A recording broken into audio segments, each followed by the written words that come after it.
너는 이 집안 복을 다 깎아먹는 여자야. 그 한마디가 거실에 울려 퍼집니다. 친척들은 숨죽여 있고 남편은 아무 말도 하지 못하고 고개만 숙이고 있는 모습까지. 그날 이후 제 인생은 완전히 달라졌습니다. 아니, 어쩌면 그날은 30년 동안 쌓여온 모든 것들이 터져나온 날이었는지도 모릅니다. 사연 시작 전, 지금 어디에서 듣고 계신지 댓글로 남겨주시면 그 자리마다 좋은 기운과 행운이 가득하시길 진심으로 바라겠습니다. 새벽 4시 알람이 울리기도 전에 눈이 떠집니다. 명절 아침은 늘 이렇게 시작됩니다. 30년째 변하지 않은 풍경이죠. 부엌불을 켜고 냉장고에서 전날 밤 손질해둔 재료들을 꺼내며 저는 오늘도 어김없이 이 집안의 며느리 역할을 시작합니다. 전 부치는 냄새가 온 집안에 퍼지고 창밖은 아직 깜깜한데 이 고요한 시간만큼은 온전히 제 것입니다. 손이 저절로 움직입니다. 동그랑땡을 빚고 나물을 무치고 잡채를 볶으며 저는 제 인생이 이 부엌에 갇혀 있다는 생각을 합니다. 결혼하고 처음 명절을 맞았을 때 시어머니께서 제 손을 잡고 말씀하셨습니다. 며느리가 부지런해야 집안이 편안하다. 그때는 그 말이 당연하게 들렸습니다. 29에 시집 와서 저는 이 집안의 규칙을 하나씩 배워갔습니다. 시아버지 아침상은 칠시정각에, 국은 뜨겁게, 밥은 찰지게, 반찬은 6가지 이상. 명절에는 새벽부터 일어나 전을 부치고 친척들이 올 때마다 웃으며 맞이하고 설거지는 마지막까지 혼자 하는 것. 그게 이 집안 며느리의 도리였습니다. 벌써 일어났나? 시아버지의 목소리에 저는 깜짝 놀라 돌아봅니다. 여든이 넘으신 분이지만 목소리만큼은 여전히 위압적입니다. 회색 잠옷 차림으로 부엌 문턱에 서 계신 시아버지를 보며 저는 습관적으로 고개를 숙입니다. 예, 아버님. 오늘 친척분들 많이 오신다고 하셔서요. 그래. 오늘 큰집 식구들도 다 온다.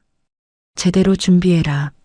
시아버지는 제가 부치고 있는 전을 흘끗 보시더니 다시 말씀하십니다. 작년 추석 때 내가 부친 전 친척들이 좀 짜다고 했어.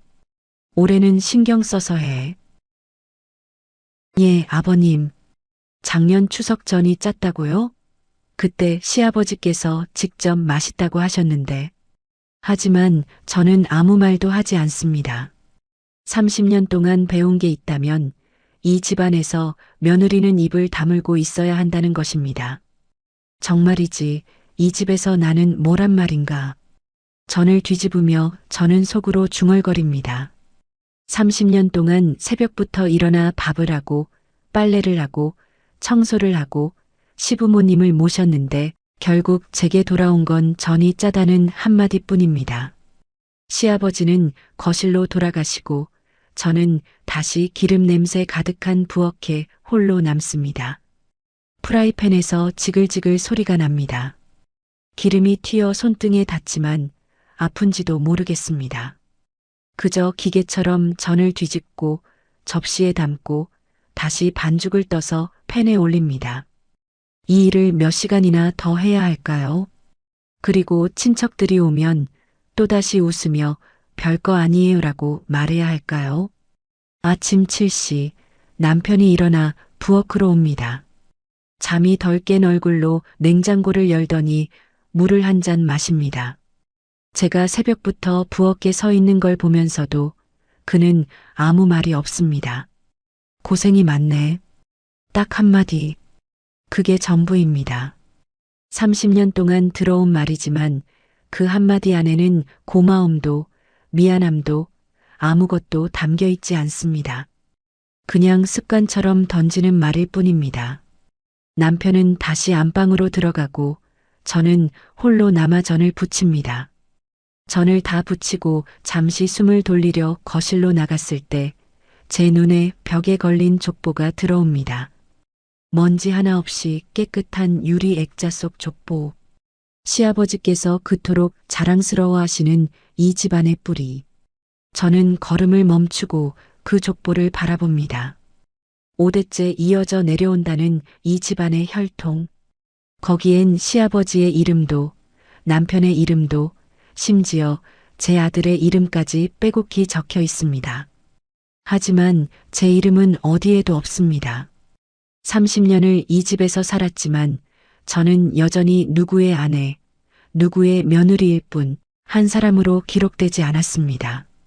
그 순간 제 안에서 무언가가 부러지는 소리가 들렸습니다. 오늘 이 명절이 끝나기 전에 저는 이 집안의 판을 뒤집을 겁니다.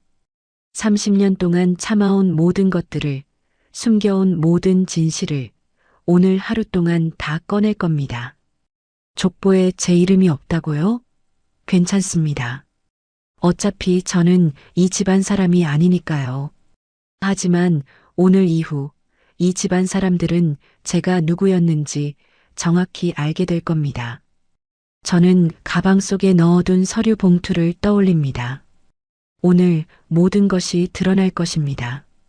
전을 담은 접시를 들고 다시 부엌으로 향하며 저는 처음으로 미소를 짓습니다.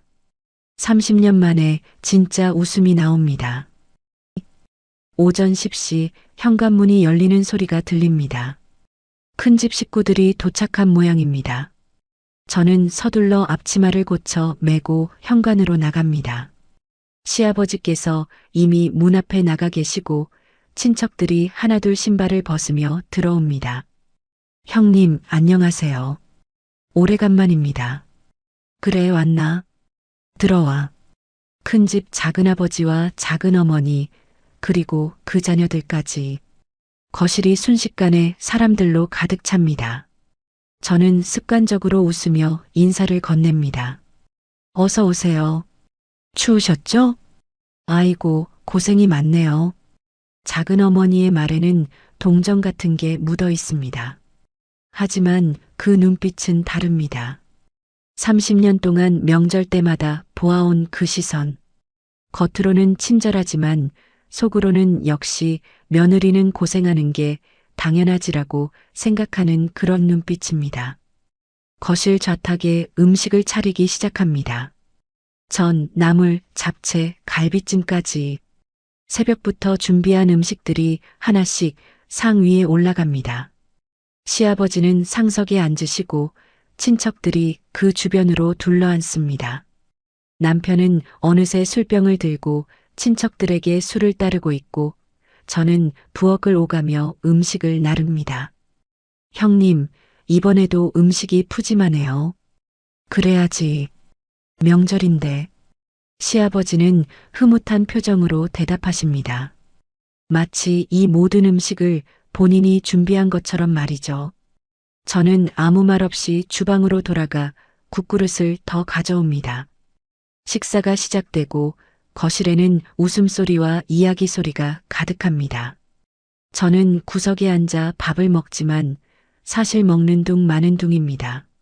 누가 물을 달라고 하면 일어나야 하고 반찬이 떨어지면 또 일어나야 하니까요. 그때 시아버지께서 제가 만든 동그랑땡을 드시더니 얼굴을 찌푸리십니다. 이거 간이 안 맞네. 순간 거실이 조용해집니다. 모든 시선이 저에게 쏠립니다. 애미야, 간을 어떻게 한 거냐? 죄송합니다, 아버님. 제가 조금 싱겁게 했나 봅니다. 사실 저는 시아버지 건강을 생각해서 일부러 간을 약하게 했습니다. 의사 선생님께서 염분 섭취를 줄이라고 하셨으니까요. 하지만 그런 말을 할 수는 없습니다. 이 자리에서 시아버지께 건강 이야기를 꺼내는 건 마치 당신은 늙었다고 말하는 것과 같으니까요. 30년을 요리했는데 아직도 간을 이렇게 맞추나? 시아버지의 목소리가 높아집니다. 친척들은 어색하게 웃으며 고개를 숙이고 남편은 술잔만 만지작거립니다. 형님, 괜찮습니다. 저는 이 정도가 딱 좋은데요. 작은아버지께서 분위기를 풀려고 말씀하시지만 시아버지는 멈추지 않으십니다. 아니야. 명절 음식인데 제대로 해야지. 이 집안 체면이 있는데. 이 집안 체면. 그 말을 들으며 저는 숟가락을 놓습니다. 30년 동안 들어온 말입니다. 뭘 해도 부족하고 뭘 해도 집안 체면을 깎아먹는 존재. 그게 바로 이 집안에서 제가 차지하는 위치였습니다. 그리고 말이야. 시아버지께서 다시 입을 여십니다. 이번에는 표정이 더 굳어 있습니다. 작년에도 그랬고 올해도 그렇고 넌 왜 이렇게 정성이 없어? 다른 집 며느리들 보면 명절 때 얼마나 신경 쓰는데 정성이 없다고요? 새벽 4시부터 일어나 전을 부치고 나무를 묻히고 설거지하고 청소하고 그게 정성이 아니라고요? 저는 고개를 들어 시아버지를 바라봅니다. 하지만 그분의 눈에는 제 노력 같은 건 보이지 않습니다. 보이는 건 오직 부족한 며느리뿐입니다. 이 집안 복을 다 깎아먹는 여자야. 그 한마디가 거실에 울려 퍼집니다. 복을 깎아먹는 여자. 친척들은 숨죽여 있고 남편은 여전히 술잔만 만지작거립니다. 아무도 저를 감싸지 않습니다. 아무도 그 정도는 아니지 않습니까? 라고 말하지 않습니다. 저는 웃고 있었지만 제 손이 떨리고 있다는 걸 느낍니다. 죄송합니다. 겨우 그 말만 내뱉고 저는 자리에서 일어납니다. 부엌으로 가는 제 뒷모습을 보며 누군가 한숨 쉬는 소리가 들립니다. 동정의 한숨일까요? 아니면 역시 며느리는 저 모양이지라는 한숨일까요?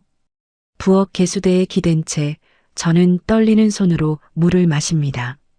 가슴이 답답하고 눈물이 날 것 같지만 울 수는 없습니다. 울면 예민한 며느리, 약한 여자가 되니까요.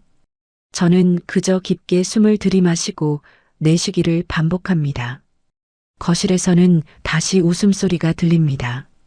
마치 방금 전 일 같은 건 없었다는 듯이 시아버지는 친척들에게 옛날 이야기를 하시고 남편은 술을 따르며 웃고 있습니다. 저 혼자만 이 부엌에서 떨고 있는데 저들은 아무렇지도 않습니다. 내 마음도 모르고 30년을 이렇게 살아왔습니다. 아무리 노력해도 인정받지 못하고 아무리 참아도 끝이 없는 이 생활.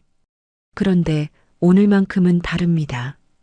오늘 이후 모든 게 달라질 겁니다. 저는 가방 속에 있는 서류 봉투를 생각합니다. 그 안에 든 진실들. 이 집안 사람들이 모르는, 아니 알려고 하지 않았던 진실들. 시아버지께서 절 복 깎아먹는 여자라고 하셨죠. 좋습니다. 그럼 오늘 그 복이 누구 덕분에 지금까지 유지됐는지 정확히 보여드리겠습니다. 저는 다시 거실로 향합니다. 웃는 얼굴로 30년 동안 연습한 그 표정으로 설거지를 시작합니다. 친척들이 먹고 간 그릇들이 싱크대에 산더미처럼 쌓여 있습니다. 기름기 가득한 접시, 국물이 묻은 그릇, 술잔들까지. 손을 담그니 물이 차갑습니다. 온수가 잘 안 나오는데 고치자고 말씀드리면 그 정도 물로 설거지 못하나라는 소리를 들을 게 뻔합니다. 거실에서는 여전히 이야기 소리가 들립니다. 시아버지와 친척들이 옛날 이야기를 나누고 계십니다. 웃음소리도 들리고 술잔 부딪히는 소리도 들립니다. 저는 그 소리를 들으며 묵묵히 그릇을 닦습니다. 애미야. 시아버지의 목소리가 부엌까지 들려옵니다. 저는 물기 묻은 손을 재빨리 닦고 거실로 나갑니다. 예, 아버님. 물 좀 가져와. 숭늉으로. 네, 금방 가져오겠습니다. 다시 부엌으로 돌아와 숭늉을 준비합니다. 밥솥에 물을 붓고 끓인 숭늉을 주전자에 담아 거실로 가져갑니다. 시아버지와 친척들 앞에 놓고 저는 다시 부엌으로 향합니다. 애미야, 이거 좀 치워. 이번엔 빈 접시들을 가리키십니다. 저는 대답도 하지 않고 접시들을 들고 부엌으로 갑니다. 애미야. 30년 동안 들어온 호칭입니다. 제 이름도 있지만 시아버지는 늘 저를 애미라고 부르십니다. 마치 이름도 없는 사람처럼 말이죠. 설거지를 다시 시작하려는데 눈앞이 흐려집니다. 물기인지 눈물인지 모르겠습니다. 저는 잠시 손을 멈추고 창밖을 바라봅니다. 겨울 하늘이 회색빛입니다. 명절인데도 날씨마저 우울합니다. 그때 거실에서 시아버지의 목소리가 또 들립니다. 우리 집안이 5대째 내려온 양반 가문인데 며느리 복은 없어. 친척들이 웃습니다. 며느리 복이 없다는 말에 웃음이 나온다는 게 참 아이러니합니다. 그럼 저는 뭡니까? 30년 동안 이 집안을 지켜온 건 누구입니까? 설거지를 마치고 저는 문득 거실 쪽을 바라봅니다. 거실벽에 걸린 족보가 보입니다. 유리 액자 속에서 빛나는 그 족보. 시아버지께서 그토록 자랑스러워 하시는 이 집안의 혈통. 저는 행주를 놓고 천천히 거실로 걸어갑니다. 친척들은 안방으로 들어가 쉬고 계시고 시아버지는 소파에 앉아 TV를 보고 계십니다. 저는 조용히 족보 앞에 섭니다. 가까이서 보니 더 선명합니다. 한자로 빼곡히 적힌 이름들. 5대째 이어져 내려온다는 이 집안의 자랑. 시아버지의 할아버지부터 시작해서 아버지, 시아버지, 그리고 남편까지. 심지어 제 아들의 이름도 있습니다.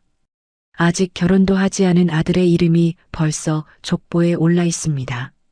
하지만 제 이름은 어디에도 없습니다. 누구의 처라고 작은 글씨로 적혀 있을 뿐입니다. 이름도 없이 그저 처라는 한 글자로만 존재하는 제 인생. 30년을 이 집에서 며느리로, 아내로, 어머니로 살았지만 결국 저는 한 사람으로 기록되지 않았습니다. 정말 나는 이 집안 사람이 아니구나. 손가락으로 유리를 살짝 만져봅니다. 차갑습니다. 이 차가운 유리처럼 이 집안에서 제 존재도 그저 투명한 무언가였습니다. 보이지만 보이지 않는, 있지만 없는 그런 존재. 그 순간 저는 마음속으로 결심합니다. 오늘 이 집안의 판을 뒤집겠다고. 30년 동안 참아온 모든 것들을, 숨겨온 모든 진실을 오늘 다 꺼내겠다고. 족보에 제 이름이 없다는 게 뭐가 중요합니까? 어차피 저는 이 집안 사람이 아니니까요. 하지만 오늘 이후 이 집안 사람들은 알게 될 겁니다. 그동안 자신들이 얼마나 제게 기대어 살았는지. 그 복 깎아먹는 여자가 사실은 이 집안을 지탱한 기둥이었다는 걸. 저는 가방을 떠올립니다. 안방 옷장 깊숙이 숨겨둔 그 가방. 그 안에는 서류 봉투가 있습니다. 4억 원의 빚을 갚은 내역서, 은행 이체 기록, 그리고 돌아가신 시어머니의 녹음 파일까지. 시어머니, 돌아가시기 한 달 전 저를 방으로 부르셨던 그날이 생각납니다. 애미야, 미안하다.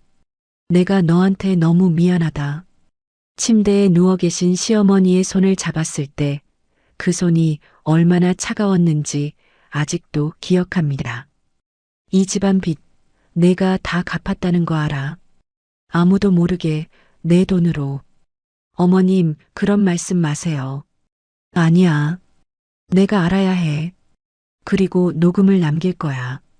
언젠가 내가 필요할 때 그때 사용해. 그렇게 시어머니는 녹음을 남기셨습니다. 제가 이 집안을 위해 무엇을 했는지, 시아버지가 모르는 진실이 무엇인지, 그 모든 것을 담은 육성 녹음. 저는 족보에서 눈을 떼고 부엌으로 돌아옵니다. 설거지는 끝났지만 아직 정리할 게 많습니다. 남은 음식을 통에 담고 행주를 빨고 가스레인지를 닦습니다. 손은 움직이지만 머릿속은 이미 오늘 저녁을 그리고 있습니다. 친척들이 다 모인 그 자리에서 저는 그 서류 봉투를 꺼낼 겁니다. 시아버지가 또 저를 복 깎아먹는 여자라고 부르실 때 저는 조용히 진실을 꺼낼 겁니다. 4억 원의 빚. 시아버지께서 사업 실패로 만든 그 빚을 아무에게도 말하지 않고 10년 동안 제 돈으로 갚았습니다. 제가 몰래 일하며 모은 돈, 친정 어머니께서 남겨주신 유산, 그 모든 걸 쏟아부어 이 집안의 빚을 갚았습니다. 그런데 그 사실을 아는 사람은 단 한 명, 돌아가신 시어머니 뿐이었습니다. 저는 창밖을 바라봅니다. 해가 서쪽으로 기울고 있습니다. 저녁이 다가오고 있습니다.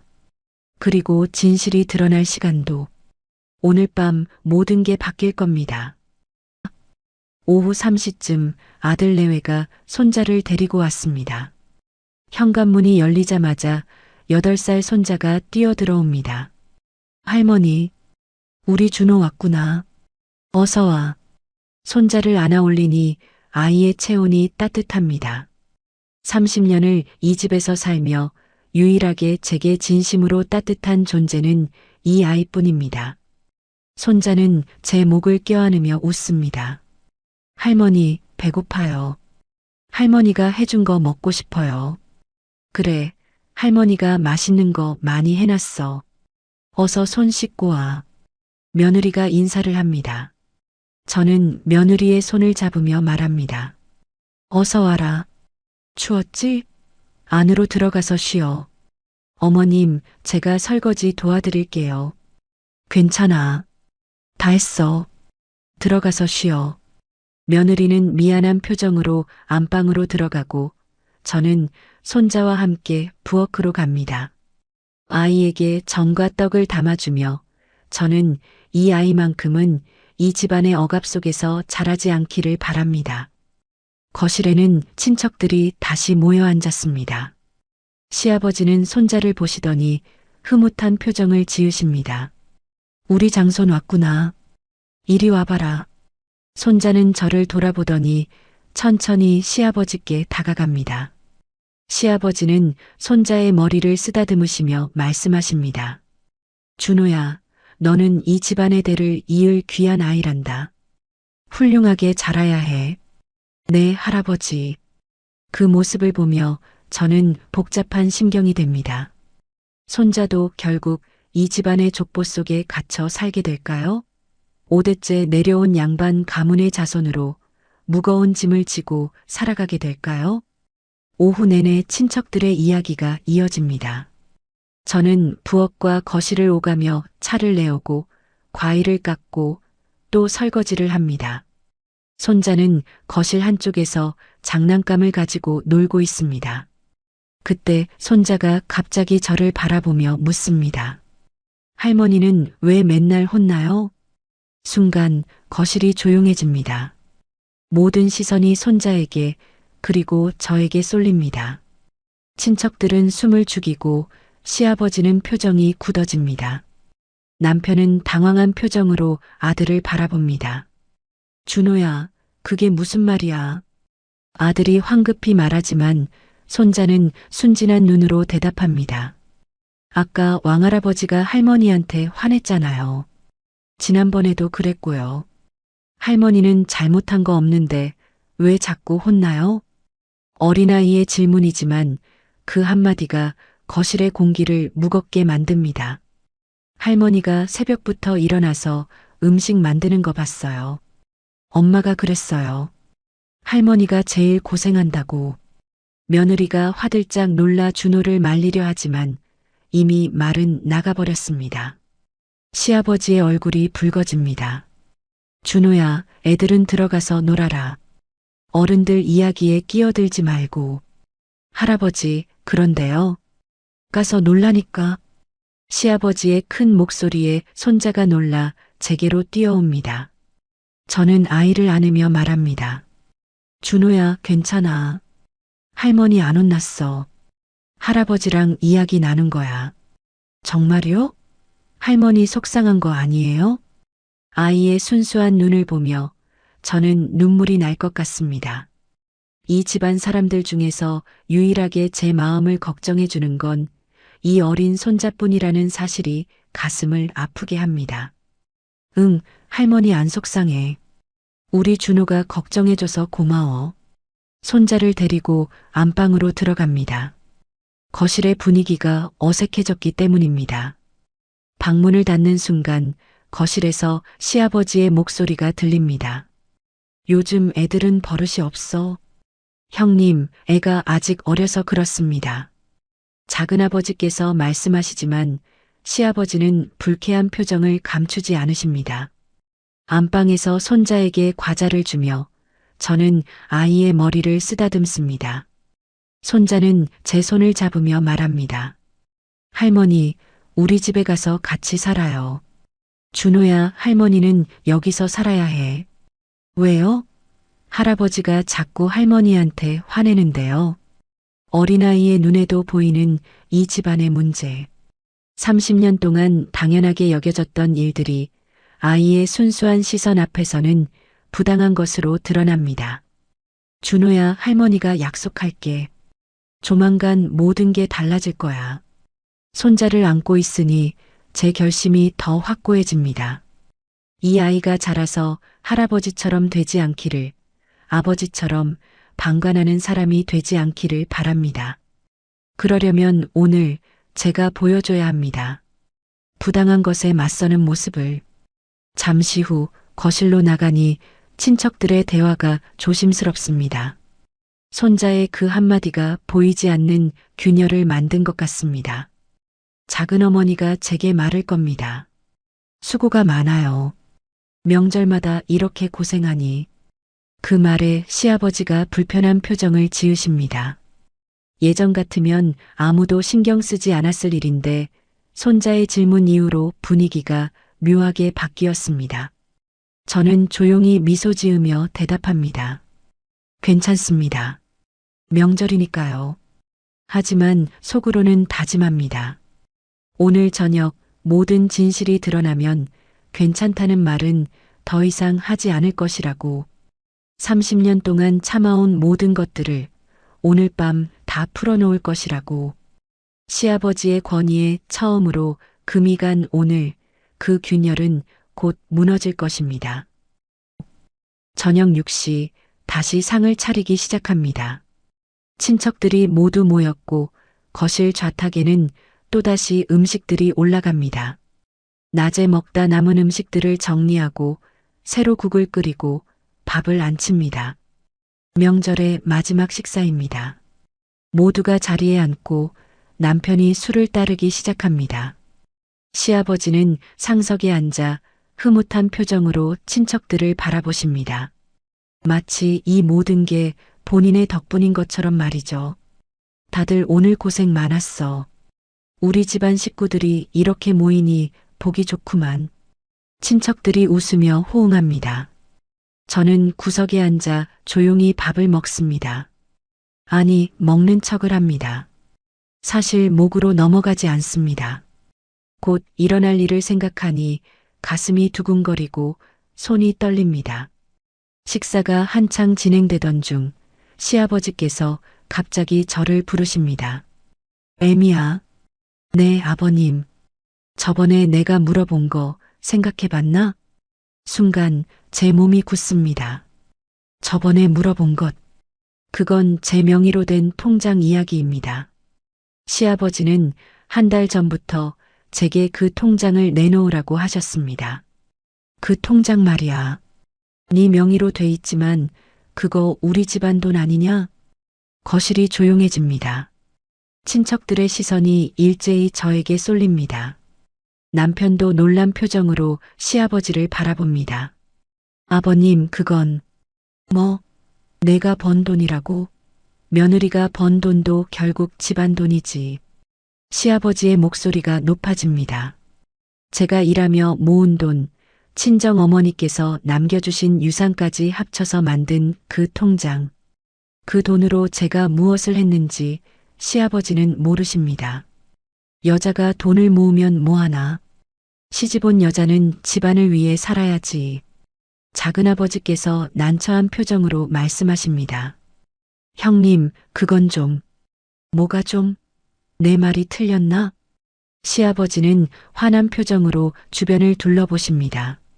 아무도 감히 대꾸하지 못합니다. 그리고 다시 저를 노려보십니다. 애미야, 그 통장 내일 당장 내놓거라. 알겠냐? 아버님, 그 돈은 뭐? 내가 뭐라고 감히 대꾸를 해?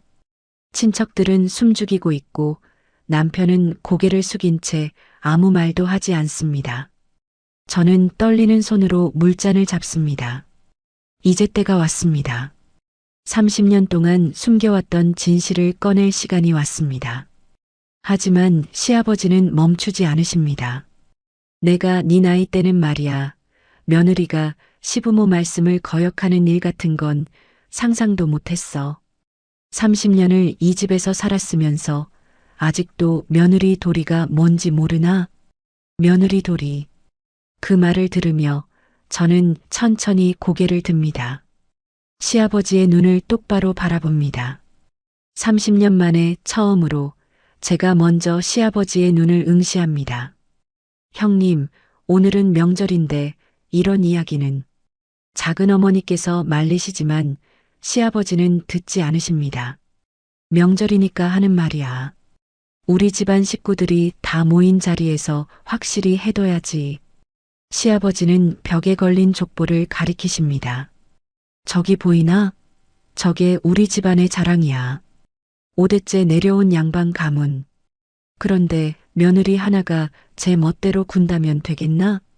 친척들은 어색하게 고개를 숙이고 손자는 불안한 눈으로 저를 바라봅니다. 며느리는 제 손을 잡으려 하지만 저는 조용히 고개를 젓습니다. 괜찮다고, 이제 괜찮다고. 애미야, 내일 아침까지 그 통장 가져와라. 알았느냐? 아버님. 제 목소리가 거실에 울려 퍼집니다. 평소와는 다른 조금 더 단단한 목소리입니다. 뭐? 그 통장 말씀이신데요. 저는 천천히 자리에서 일어납니다. 그리고 안방으로 걸어갑니다. 친척들이 수군거리는 소리가 들리지만 저는 신경 쓰지 않습니다. 안방 옷장을 열고 깊숙이 숨겨뒀던 가방을 꺼냅니다. 검은색 서류 가방. 그 안에는 10년 동안 모아온 서류들이 들어 있습니다. 은행 이체 내역서, 빚상환 증명서, 그리고 돌아가신 시어머니의 녹음 파일이 든 USB. 가방을 들고 거실로 나오니 모든 시선이 저에게 쏠립니다. 시아버지는 의아한 표정으로 가방을 바라보십니다. 그게 뭐냐? 아버님께서 알아야 할 것들입니다. 저는 좌탁 위에 가방을 내려놓습니다. 그리고 천천히 지퍼를 엽니다. 서류 봉투가 보입니다. 시아버지의 표정이 굳어집니다. 그 돈으로 제가 무엇을 했는지 아십니까? 친척들이 숨을 죽입니다. 남편이 제 팔을 잡으려 하지만 저는 뿌리칩니다.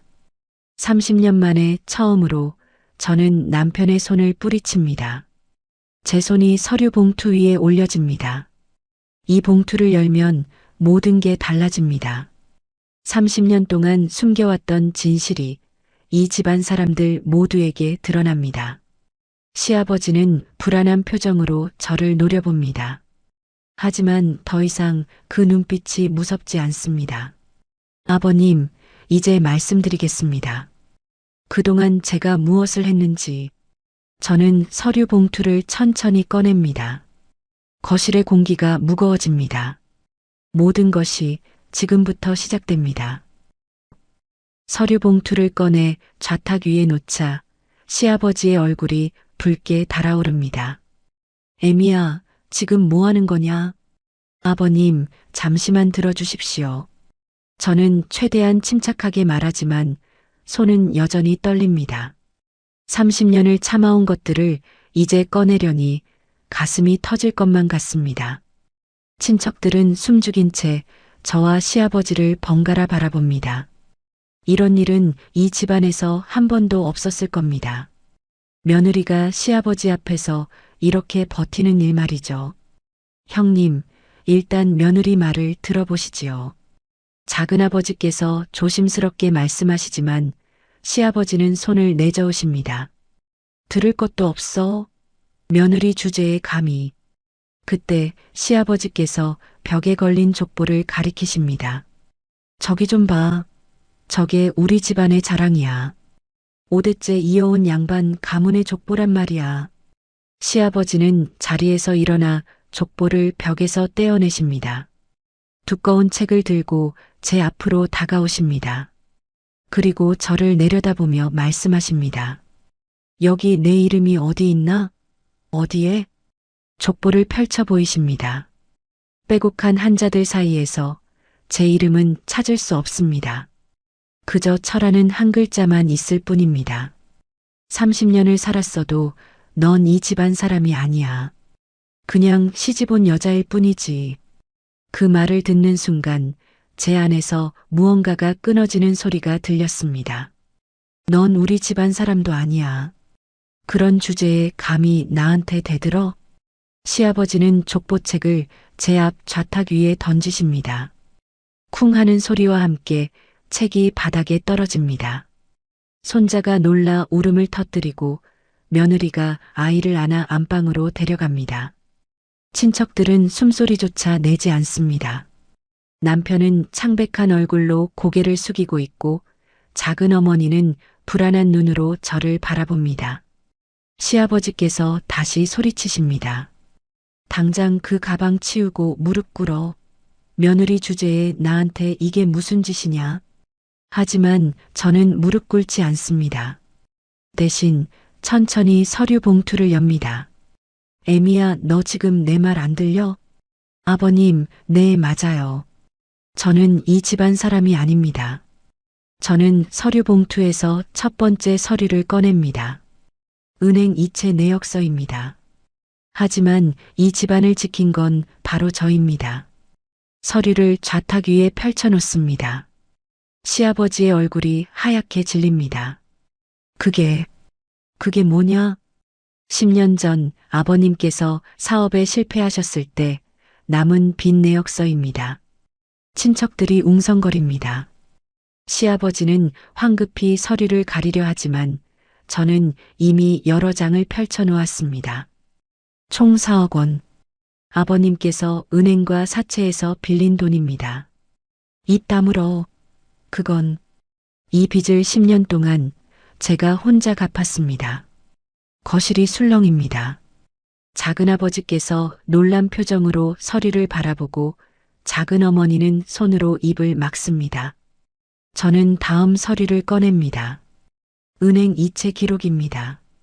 매달 300만 원씩 10년 동안 빠짐없이 갚았습니다. 제가 일하며 번 돈으로 친정 어머니께서 남겨주신 유산으로. 애미야, 그만. 아직 끝나지 않았습니다, 아버님. 저는 마지막 서류를 꺼냅니다. 빚 완납 증명서입니다. 작년 12월 31일 마지막 원금까지 완납했습니다. 이 집안의 빚은 이제 없습니다.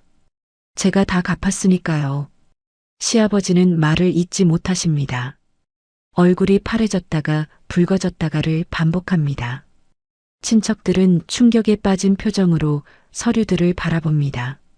남편이 떨리는 목소리로 말합니다. 여보, 이게 정말이야? 응. 10년 동안 당신도 몰랐지. 아무에게도 말하지 않았어. 왜 말을 안 했어? 말하면 뭐가 달라졌을까? 이 집안에서 내 말이 무슨 의미가 있었겠어? 작은아버지께서 시아버지를 바라보며 말씀하십니다. 형님, 이게 사실입니까? 4억이나 되는 빚을 며느리가 혼자 갚았단 말입니까? 시아버지는 대답하지 못하십니다. 그저 서류들을 노려볼 뿐입니다. 저는 가방에서 USB를 꺼냅니다. 작은 USB 하나. 그 안에는 돌아가신 시어머니의 목소리가 담겨 있습니다. 그리고 이건 돌아가신 어머님께서 남기신 녹음입니다. 뭐? 시아버지의 목소리가 떨립니다. 처음으로 그 위압적이던 목소리에 불안함이 묻어납니다. 어머님께서 돌아가시기 한 달 전 저를 부르셔서 이 녹음을 남기셨습니다. 제가 이 집안을 위해 무엇을 했는지 진실을 증언하는 녹음을. 저는 TV 앞으로 걸어가 USB를 꽂습니다. 친척들이 숨죽인 채 지켜봅니다. 시아버지는 자리에서 일어나려 하지만 다리에 힘이 풀린 듯 주저앉으십니다. 재생 버튼을 누르자 거실에 시어머니의 목소리가 울려 퍼집니다. 여보, 당신이 이 녹음을 듣고 있다면 난 이미 세상을 떠났겠지. 시아버지의 얼굴이 일그러집니다. 돌아가신 아내의 목소리. 그 목소리가 이제 진실을 말하려 합니다. 당신이 모르는 사실을 말하려고 해. 우리 집 빚 4억 원. 그 빚을 우리 며느리가 혼자 갚았어. 친척들이 웅성거립니다. 시어머니의 목소리는 계속됩니다. 10년 동안 몰래 일하면서 친정어머니 유산까지 다 쏟아부어서 이 집안은 며느리가 지켰어. 당신이 아니야. 시아버지가 고개를 숙입니다. 내가 미안해. 며느리한테 너무 미안해. 당신한테도 미안하고 난 알면서도 모른 척했어. 며느리가 고생하는 걸 보면서도. 녹음이 끝나고 거실은 정적에 휩싸입니다. 녹음이 끝나고 거실은 죽은 듯 조용합니다. 시아버지는 소파에 주저앉아 고개를 숙이고 계십니다. 그 위압적이던 모습은 온데간데 없고 그저 작아진 노인의 모습만 남았습니다. 친척들은 서로의 얼굴만 바라볼 뿐 아무도 입을 열지 못합니다. 시어머니의 목소리는 계속 귓가에 맴돕니다. 이 집안은 며느리가 지켰어. 당신이 아니야. 그 한마디가 30년 동안 쌓여온 모든 거짓을 무너뜨렸습니다. 작은 어머니께서 조심스럽게 입을 여십니다. 형님, 이게 정말입니까? 며느리가 정말 4억을 혼자 갚았단 말입니까? 시아버지는 대답하지 않으십니다. 대답할 수 없는 겁니다. 서류들이 좌탁 위에 펼쳐져 있고 돌아가신 아내의 증언까지 있는데 무슨 말로 부정하겠습니까? 남편이 떨리는 목소리로 제게 묻습니다. 여보, 10년 동안 어떻게 그 많은 돈을 당신이 회사 다니는 동안 나 낮에 식당에서 일했어. 저녁에는 청소 일도 했고 그걸 왜 말을 안 했어? 말하면 뭐가 달라졌을까? 저는 남편을 똑바로 쳐다봅니다. 당신은 그저 아버지 눈치만 보며 살았잖아. 내가 새벽부터 일어나 부엌에 서 있어도 아버지한테 혼날 때도 당신은 한 번도 내 편이 되어준 적 없어. 남편이 고개를 떨굽니다. 부정할 수 없는 사실입니다. 저는 서류 봉투에서 또 다른 서류를 꺼냅니다. 친척들이 긴장한 표정으로 바라봅니다. 그리고 이건 제가 10년 동안 일한 기록입니다. 식당, 청소, 심지어 새벽 신문 배달까지 했어요. A사 용지에 빼곡히 적힌 근무 기록들. 하루 4시간 수면으로 버틴 10년의 세월. 시댁 식구들 몰래, 세상 몰래 일하며 모은 돈으로 이 집안의 빚을 갚았습니다. 작은아버지께서 서류를 보시더니 한숨을 쉬십니다. 형님, 이건 너무하신 것 아닙니까? 며느리가 이렇게까지 했는데. 시아버지는 여전히 아무 말씀이 없으십니다. 저는 다음 이야기를 꺼냅니다. 친정어머니께서 돌아가시기 전에 제게 유산을 남겨주셨습니다. 1억 5천만 원. 어머니께서 평생 모으신 돈이었죠. 그 돈까지. 며느리가 놀란 표정으로 묻습니다. 응, 그 돈까지 다 여기 썼어. 친정어머니는 내가 힘들 때 쓰라고 주신 건데 결국 시댁빚 갚는데 다 들어갔지. 거실이 또다시 숙연해집니다. 친정어머니의 유산까지 시댁빚 갚는 데 쓴 며느리. 그런 며느리에게 시아버지는 복 깎아먹는 여자라고 했습니다. 작은어머니께서 눈물을 닦으십니다. 정말 고생 많았어요. 우리가 미안합니다. 아닙니다. 작은어머니께서 미안하실 건 없어요. 저는 시아버지를 바라봅니다. 그분은 여전히 고개를 들지 못하고 계십니다. 아버님, 제 목소리에 시아버지가 천천히 고개를 드십니다. 그 눈에는 당황스러움과 수치심이 가득합니다.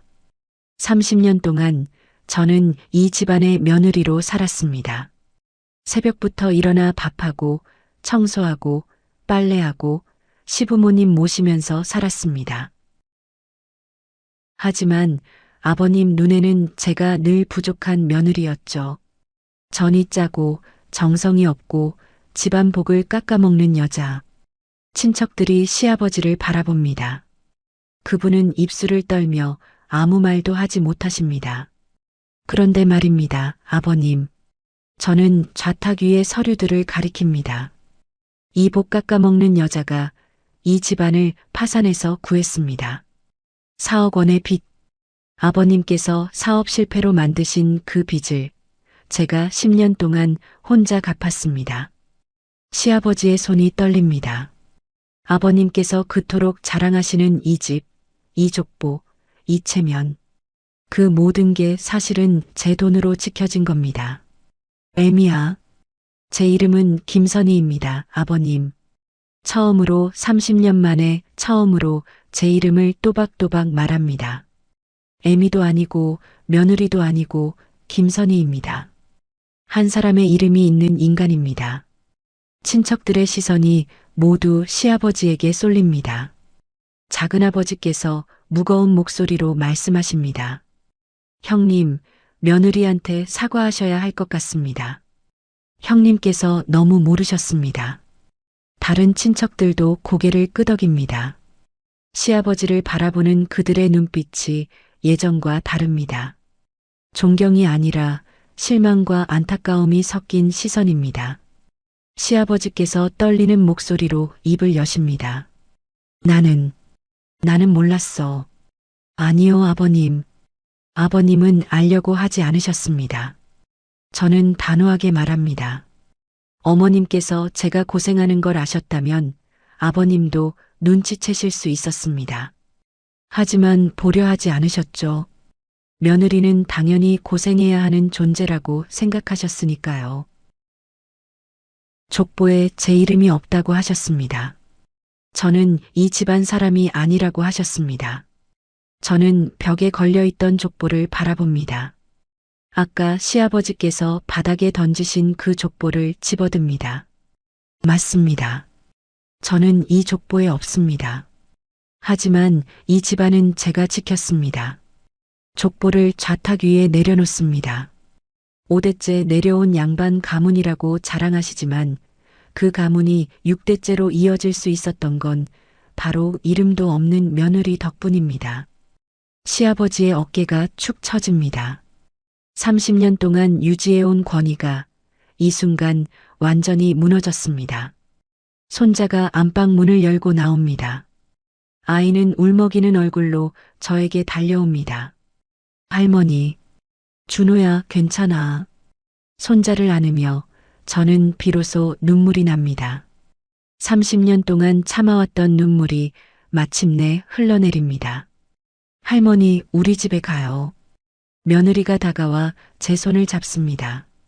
어머님, 정말 고생 많으셨어요. 저희 집으로 오세요.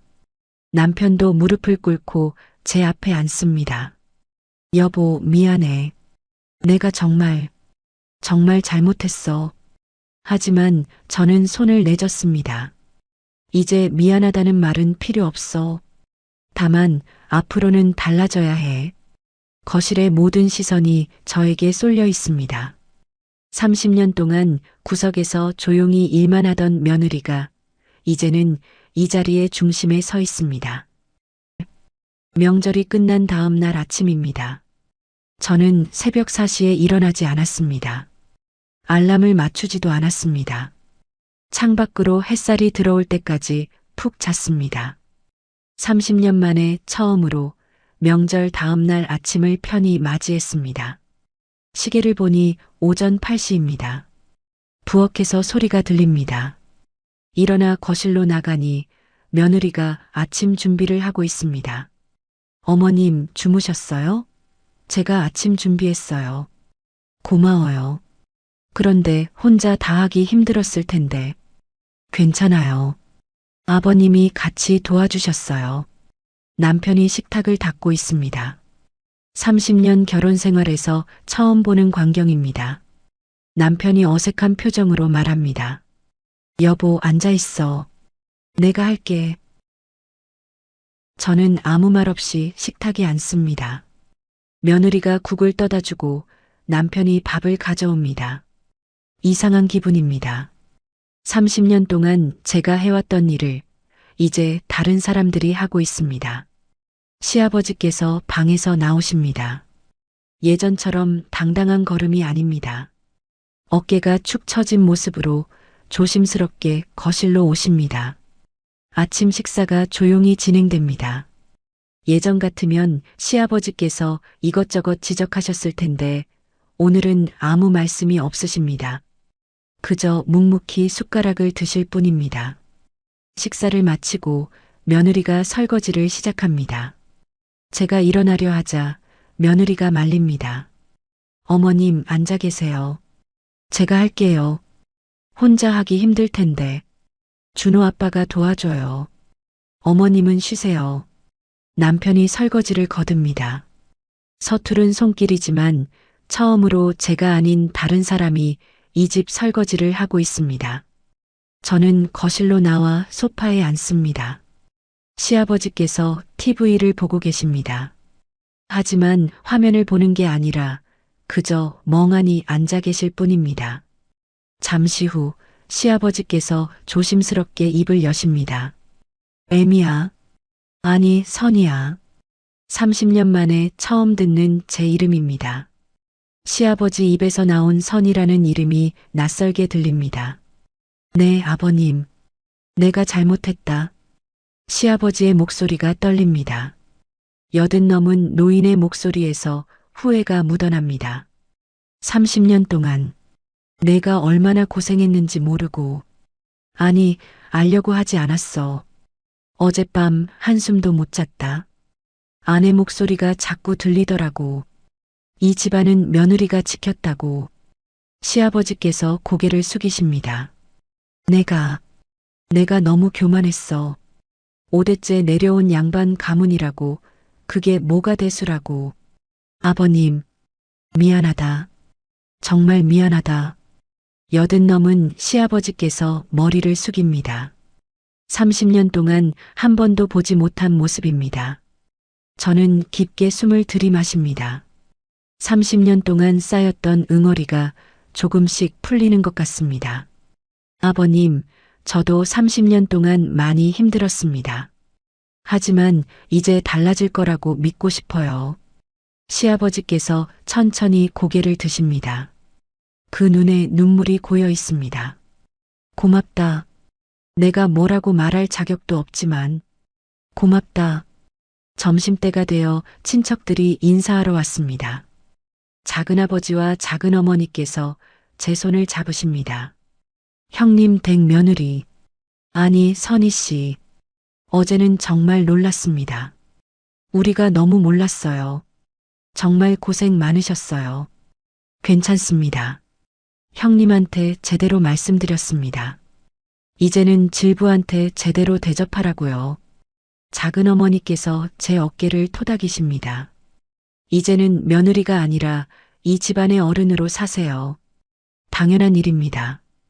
친척들이 돌아가고 저는 거실 벽을 바라봅니다. 어제까지 걸려있던 족보가 내려져 있습니다. 시아버지께서 직접 떼어내셨다고 합니다. 남편이 다가옵니다. 여보, 정말 미안해. 30년 동안 당신 편이 되어주지 못해서 이제라도 알았으면 됐어. 앞으로는 달라질게. 약속해. 남편의 손을 잡아줍니다. 30년 만에 처음으로 제가 먼저 손을 잡아줍니다. 저녁이 되어 손자가 뛰어옵니다. 할머니, 할머니는 이제 안 혼나는 거예요? 응, 준호야. 할머니 안 혼나. 진짜요? 그럼 할머니 이제 행복해요? 손자의 순수한 질문에 저는 웃습니다. 응, 할머니 이제 행복해. 저도 좋아요. 할머니가 웃으니까 예뻐요. 손자를 안아 올립니다. 이 아이만큼은 할아버지처럼 자라지 않기를, 아버지처럼 방관하는 사람이 되지 않기를 바랍니다. 밤이 되어 혼자 방에 앉아 있습니다. 창밖을 보니 달이 밝습니다. 30년 전 이 집에 처음 시집왔던 날도 이렇게 달이 밝았습니다. 그때는 어떤 삶이 기다리고 있을지 몰랐습니다. 서랍을 열고 어제 꺼냈던 서류들을 봅니다. 10년 동안 모은 기록들. 이제 이 서류들은 더 이상 숨길 필요가 없습니다. 진실은 드러났고 제 자리를 찾았습니다. 시어머니의 사진을 꺼내봅니다. 돌아가시기 전 찍은 마지막 사진입니다. 어머님, 제가 해냈어요. 당신이 남겨주신 녹음 덕분에 저는 드디어 제 목소리를 낼 수 있었어요. 사진 속 시어머니는 미소 짓고 계십니다. 다음 날 아침, 저는 다시 새벽에 일어나지 않았습니다. 햇살이 들 때까지 푹 잤습니다. 부엌에 가니 며느리가 벌써 아침 준비를 하고 있습니다. 어머님, 오늘은 제가 할게요. 어머님은 쉬세요. 고마워. 거실에 나가니 시아버지께서 신문을 보고 계십니다. 저를 보시더니 자리를 권하십니다. 선이야, 여기 앉거라. 예전의 명령조가 아닙니다. 부드러운 권유의 목소리입니다. 네, 아버님. 식탁에 둘러앉아 아침을 먹습니다. 예전처럼 저 혼자 바쁘게 움직이는 게 아니라 모두가 함께 준비하고 함께 먹고 함께 정리합니다. 식사 후 저는 현관으로 향합니다. 오늘은 오랜만에 친구들을 만나기로 했습니다. 30년 동안 명절이면 집에만 갇혀 있었지만 이제는 다릅니다. 여보, 어디가? 친구 만나러 가. 그래, 다녀와. 조심히. 남편이 웃으며 손을 흔듭니다. 시아버지도 거실에서 고개를 끄덕이십니다. 현관문을 열고 나서며 저는 뒤돌아봅니다. 30년을 살았던 이 집. 이제 이 집에서 저는 더 이상 며느리가 아닙니다. 한 사람, 김선희로 서 있습니다. 족보에 제 이름은 여전히 없습니다. 하지만 괜찮습니다. 제 존재를 증명하는 건 족보가 아니라 제가 살아온 삶이니까요. 30년 만에 저는 자유롭습니다. 이런 시아버지 정말 현실에 있을까요? 여러분 경험도 들려주세요. 앞으로도 하루의 끝에 기대어 쉴 수 있는 잔잔한 이야기들로 찾아가겠습니다. 사연의 주인공에게 따뜻한 격려 한마디도 댓글로 부탁드립니다. 황혼조각이었습니다. 70이 넘어서 집을 판다는 건 단순히 부동산을 처분하는 게 아니었다. 그건 평생 일궈온 삶의 터전을 포기하는 것이고 노후를 스스로 접는 선택이었다. 서울 변두리 낡은 빌라였지만 그곳엔 40년이 넘는 세월이 스며 있었다. 남편과 함께 젊은 시절 악착같이 모은 돈으로 장만한 첫 집이었고 그 좁은 방 두 칸에서 아들 둘을 키워냈다. 벽지가 몇 번이나 바뀌었는지 장판이 얼마나 닳아 없어졌는지 모든 게 기억 속에 남아 있었다. 거실 한쪽 구석의 작은 얼룩은 큰아들이 어렸을 적 쏟은 간장 자국이었고 베란다 문틀에 긁힌 흔적은 둘째가 자전거를 들이다가 생긴 상처였다. 그 모든 것들이 살아있는 추억이었다.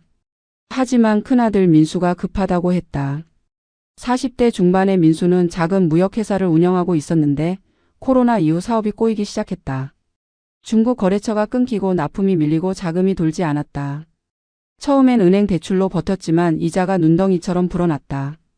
그러다 마지막 카드로 부동산 담보대출을 시도했지만 이미 빚이 많아 한도가 나오지 않았다. 민수는 전화로 울먹였다. 목소리가 떨렸고 숨소리가 거칠었다. 이번 달을 넘기지 못하면 회사가 부도난다고 직원들 월급도 못 준다고 집이 경매로 넘어간다고 했다. 그리고 마지막으로 이렇게 말했다. 이번만 도와달라고. 정말 이번만이라고. 나는 부모였다. 70평생을 살면서 배운 건 자식이 아프면 부모도 아프다는 것이었다. 자식이 무너지면 부모 마음도 함께 무너진다는 걸 알았다. 민수의 떨리는 목소리를 들으면서 나는 더 이상 망설일 수가 없었다. 그 말이면 충분했다. 부모에게는 자식의 간절함이 모든 이유를 덮어버렸다. 다음 날 아침 나는 오래 알고 지낸 부동산 중개사에게 전화를 걸었다. 집을 내놓겠다고 했다. 중개사는 놀라며 물었다. 그 나이에 어디로 가실 거냐고, 전세라도 얻을 거냐고. 나는 대답하지 않았다. 그저 빨리 팔아달라고만 했다. 집은 생각보다 빨리 팔렸다. 재건축 기대감이 있는 지역이라 투자자들이 관심을 보였고 한 달도 안 돼서 계약이 성사됐다. 3억이었다. 서울에서 3억이면 작은 돈이었지만 민수에겐 숨통을 틔울 수 있는 금액이었다. 잔금일이 잡히고 서류에 도장을 찍는 순간 손이 떨렸다. 이 집을 떠나면 나는 어디로 가야 하나. 하지만 그런 생각은 잠시였다. 자식이 살아야 부모도 사는 거라고 스스로를 다독였다. 민수는 고맙다고 했다. 어머니가 아니었으면 정말 끝났을 거라고 평생 갖겠다고 했다. 그 말을 믿었다. 아니, 믿고 싶었다. 하지만 집을 비우는 날 마음 한구석이 텅 비는 느낌이었다. 이사 짐센터 직원들이 짐을 옮기는 동안 나는 빈 거실 한가운데 서 있었다. 아무것도 없는 공간이 낯설었다. 그 안에서 보낸 40년이 한순간에 사라져버린 것 같았다. 문을 잠그고 나오면서 돌아보지 않으려고 애썼다. 돌아보면 눈물이 날 것 같았다. 자식을 위한 선택이었지만 내 삶의 무게는 점점 가벼워지고 있었다. 그리고 그건 시작에 불과했다. 집값 3억이 민수 통장으로 들어간 날 그는 전화로 고맙다고 말했다. 하지만 그 감사의 말은 놀라울 정도로 짧았다. 어머니 정말 감사합니다. 평생 잊지 않겠습니다. 그 말이 전부였다. 통화는 3분도 채 되지 않았다. 나는 아직 짐도 다 정리하지 못한 상태였고 임시로 둘째 집에 짐을 맡겨둔 상황이었다. 민수에게 당분간 어디서 지낼지 이야기를 꺼내려고 했지만 그쪽에서 먼저 끊었다. 바쁘다고 했다. 채권자들에게 연락해야 한다고, 은행 가야 한다고 했다. 나는 핸드폰을 내려놓으며 씁쓸한 기분을 느꼈지만 이해하려고 애썼다. 급한 일이 많을 거라고, 정신이 없을 거라고 스스로를 납득시켰다. 며칠 후 민수에게서 연락이 왔다. 그런데 그 내용이 이상했다. 감사 인사나 안부를 묻는 게 아니라 대뜸 이런 질문이었다. 어머니 이제 어디서 지내실 거예요? 그 말투에는 걱정이 아니라 확인의 뉘앙스가 섞여 있었다. 마치 내가 어디 있는지 파악하고 싶어 하는 것 같았다. 나는 당황스러웠지만 솔직하게 말했다. 아직 정하지 못했다고, 당분간 둘째네 집에 짐을 맡겨뒀다고 했다. 그러자 민수는 잠시 침묵하더니 이렇게 말했다. 우리 집에 잠깐 계시면 안 될까요? 집 구할 때까지만요. 그 말을 들었을 때 나는 안도했다. 역시 자식이구나, 걱정하고 있었구나 싶었다. 민수네 집은 강남 쪽 아파트였다. 평수도 넓고 방도 여러 개였다. 나 하나 들어간다고 불편할 리 없었다. 나는 고맙다고 했다. 폐를 끼치지 않겠다고, 빨리 나갈 곳을 알아보겠다고 했다. 하지만 전화를 끊고 나서 묘한 기분이 들었다. 잠깐이라는 말. 집 구할 때까지만이라는 말. 그 기간이 얼마나 될까? 왜 구체적인 이야기는 없었을까? 하지만 그런 생각을 떨쳐냈다. 민수가 나를 받아준다는 것만으로도 감사해야 했다. 짐을 들고 민수네 아파트 현관문을 열었을 때 며느리 은지가 나왔다. 은지는 30대 후반으로 평소에는 예의 바르고 다정한 며느리였다. 하지만 그날 은지의 얼굴은 묘하게 굳어 있었다. 웃고는 있었지만 눈이 웃지 않았다. 어서 오세요 라는 인사도 건성이었다. 나는 짐을 최소한으로 가져왔다. 큰 캐리어 하나와 손가방 하나가 전부였다. 평생을 살아온 흔적을 그 안에 우겨 넣었다. 사진 몇 장, 낡은 옷까지, 약봉지, 그리고 남편이 남긴 시계 하나. 그게 전부였다. 은지는 나를 안방으로 안내했다. 안방 한쪽에 작은 공간이 마련돼 있었다. 옷장 옆 구석에 간이 침대가 놓여 있었고 그 위에 얇은 이불이 덮여 있었다. 여기서 지내시면 돼요 라고 은지가 말했다. 나는 고개를 끄덕였다. 폐를 끼쳐서 미안하다고, 빨리 나가겠다고 했다. 은지는 아니에요, 괜찮아요 라고 대답했지만 그 목소리엔 진심이 없었다. 짐을 풀고 침대에 앉았을 때 민수가 퇴근해서 돌아왔다. 민수는 피곤한 얼굴로 나를 보더니 불편하시면 말씀하세요 라고 짧게 말하고는 자기 방으로 들어갔다. 그날 저녁 식사 자리는 어색했다.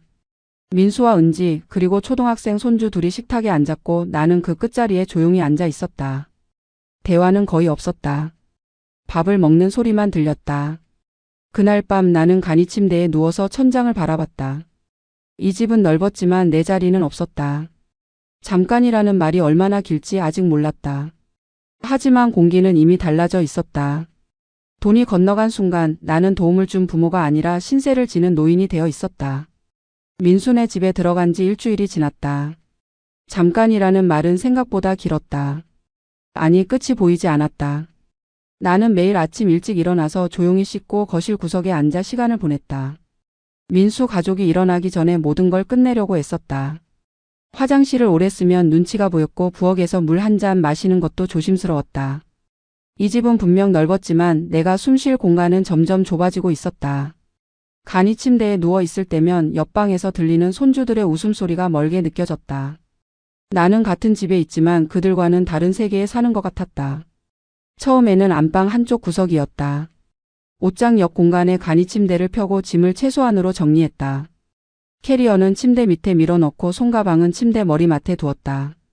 옷은 옷장 한 칸을 빌려 걸었고 세면도구는 화장실 한쪽에 조그맣게 모아뒀다. 나는 투명 인간처럼 살려고 애썼다. 소리 내지 않고 자리 차지하지 않고 눈에 띄지 않으려고 했다. 하지만 그게 쉬운 일이 아니었다. 숨만 쉬어도 존재가 느껴지는 게 사람이었다. 기침 한 번, 화장실 가는 발소리 하나에도 신경이 곤두섰다. 그러던 어느 날 은지가 민수에게 말하는 소리가 들렸다. 문이 얇아서 안방에서 나누는 대화가 고스란히 들렸다. 은지가 말했다.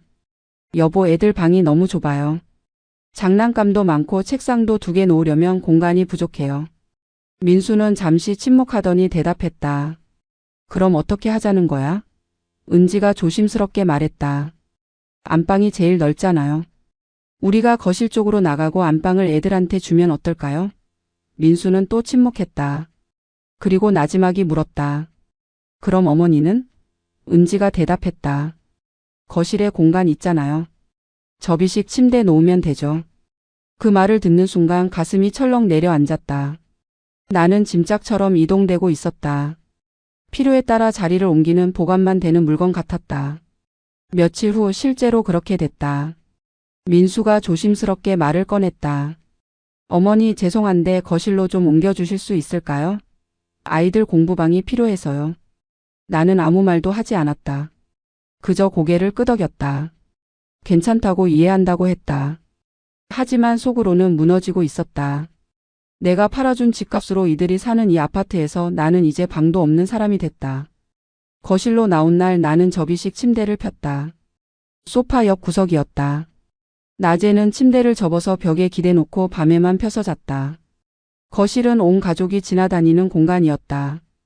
텔레비전 소리, 아이들 뛰어다니는 소리, 은지가 청소기 돌리는 소리가 하루 종일 이어졌다. 나는 그 소음 속에서도 조용히 있으려고 애썼다. 하지만 밤이 되면 견디기 힘들었다. 민수와 은지가 안방에서 나와 거실을 지나다닐 때마다 나는 눈을 감고 자는 척을 했다. 그들이 나를 의식하지 않도록, 불편하지 않도록 만들고 싶었다. 어느 날 밤 민수가 거실에서 은지와 나지막이 대화를 나눴다. 나는 침대에 누워 눈을 감고 있었지만 그들은 내가 자고 있다고 생각했다. 민수가 말했다. 언제까지 이렇게 해야 할까? 은지가 한숨을 쉬며 대답했다. 어머니가 알아서 나가시겠죠. 우리가 뭐라고 할 수도 없고. 민수가 조용히 말했다. 그래도 우리 때문에 집까지 파신 건데. 은지는 잠시 침묵하다가 말했다. 그건 고마운 일이지만 우리도 생활이 있잖아요. 애들도 불편해하고. 그 말을 듣는 순간 눈물이 흘렀다. 소리 내지 않으려고 이불을 입에 물었다. 잠깐이라는 말은 거짓이었다. 그들은 처음부터 내가 빨리 나가기를 바라고 있었다. 고마움은 돈을 받는 순간 끝났고 이제 나는 그저 불편한 존재일 뿐이었다. 이 집에 들어온 순간 나는 더 이상 어머니가 아니었다. 그저 임시로 보관된 짐짝이었다. 거실 접이식 침대는 내 세계의 전부가 됐다. 아침이 되면 침대를 접어 벽에 기대놓고 밤이 되면 다시 펼쳐서 잤다.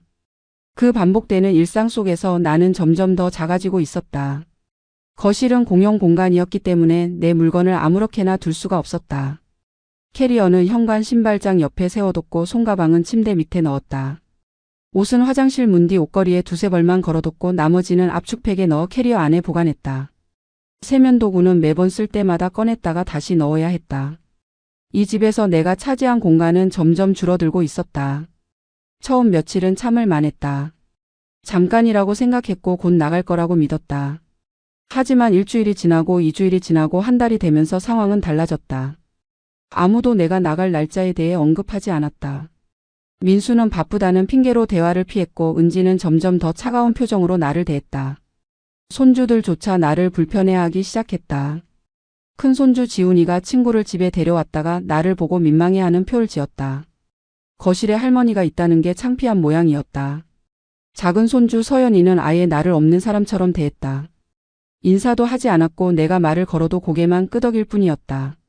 어느 날 은지가 거실을 정리하기 시작했다. 먼지를 털고 소파를 재배치하고 인테리어 소품을 새로 배치했다.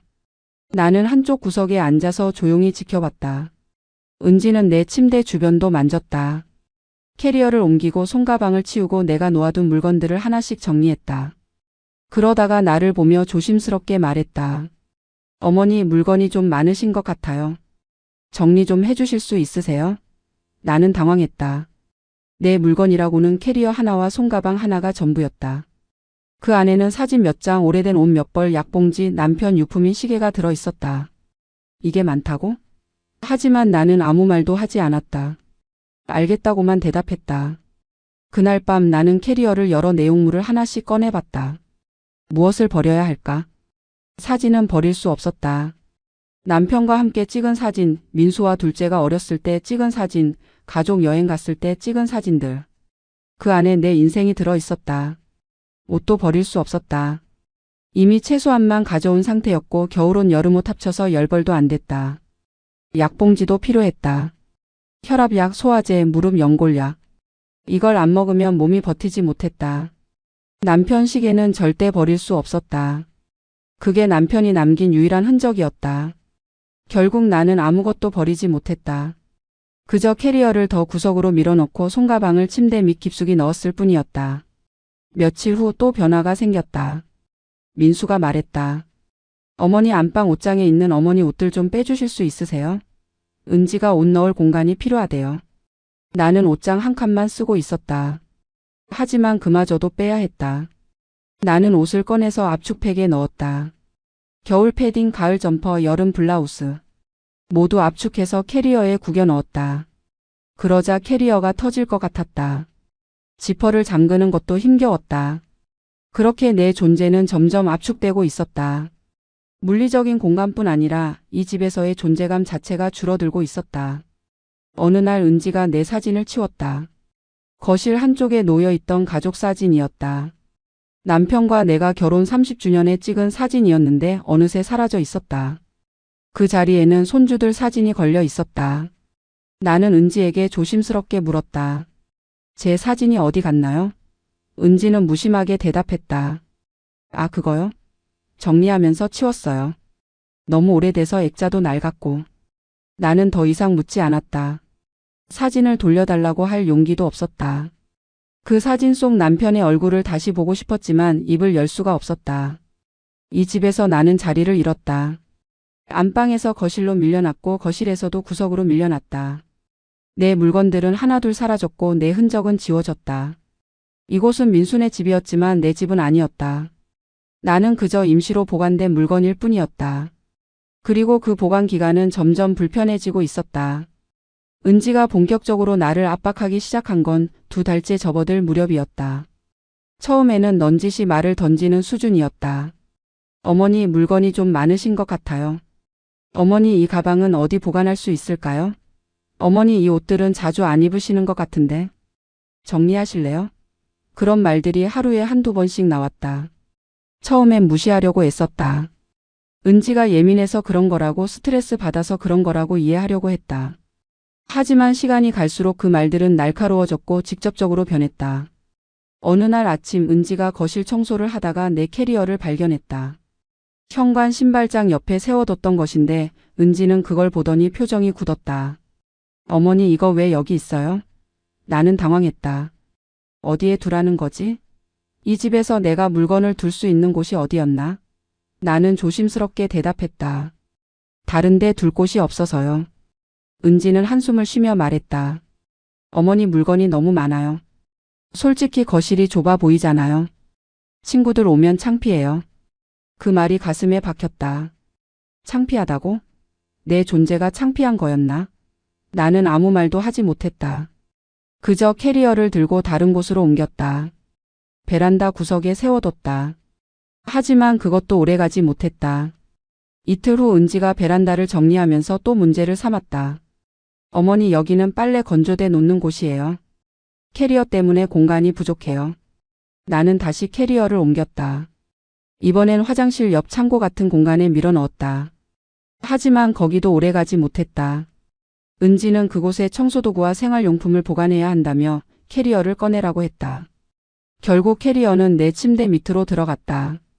접이식 침대 밑 공간에 억지로 밀어 넣었다. 하지만 그러자 침대를 접을 때마다 캐리어를 빼고 다시 넣어야 했다. 아침마다 그 무거운 캐리어를 끌어내고 밤마다 다시 밀어 넣는 일이 반복됐다. 허리가 아팠고 무릎이 욱신거렸다. 하지만 불평할 수 없었다. 이 집에서 내가 할 수 있는 건 참는 것뿐이었다. 어느 날 나는 캐리어를 열어 내용물을 다시 점검했다. 정말 버릴 게 없는지 확인하고 싶었다. 사진첩을 꺼냈다. 남편과 함께 찍은 흑백 사진, 민수와 둘째가 돌잔치 때 찍은 사진, 가족 여행 갔을 때 찍은 사진들. 한 장 한 장 넘기면서 눈물이 났다. 이 사진들은 내 인생의 증거였다. 버릴 수 없었다. 옷도 꺼내봤다. 남편이 사준 스카프, 민수 결혼식 때 입었던 한복, 둘째 돌잔치 때 입었던 원피스. 낡았지만 추억이 담긴 옷들이었다. 이것도 버릴 수 없었다. 약봉지도 남편 시계도 손때 묻은 지갑도 모두 필요했다. 하지만 은지는 계속 압박했다.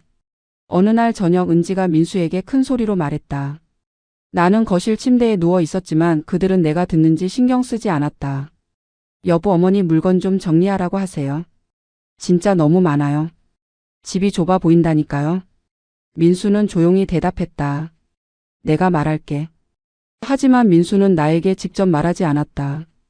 대신 문자 메시지를 보냈다. 어머니, 물건 좀 정리해 주실 수 있으세요? 은지가 힘들어해요. 문자를 받고 손이 떨렸다.